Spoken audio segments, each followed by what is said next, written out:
క్రిస్పీగా అయితే ఫ్రై అయిపోయాయండి. ఇప్పుడు స్టవ్ ఆఫ్ చేసుకొని ఈ స్పైసెస్ అన్నీ వేసుకుందాము. మిర్చి పౌడర్, ధనియా, గరం మసాలా, ఇంకా సాల్ట్.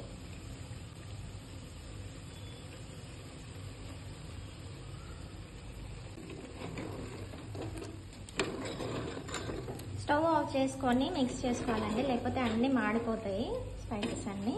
అది హీట్ ఉంటుంది కదా ఆయిల్, సో ఇదంతా బాగా ఫ్రై అయిపోతాయి దాంట్లో. సాల్ట్ చూసుకొని చల్లగా అయిపోయాక దీంట్లో నిమ్మకాయ రసం వేసుకుందామండి. అయితే ఇప్పుడు చల్లగా అయిపోయిందండి. ఇప్పుడు లెమన్ జ్యూస్ అయితే వేసుకుందాము.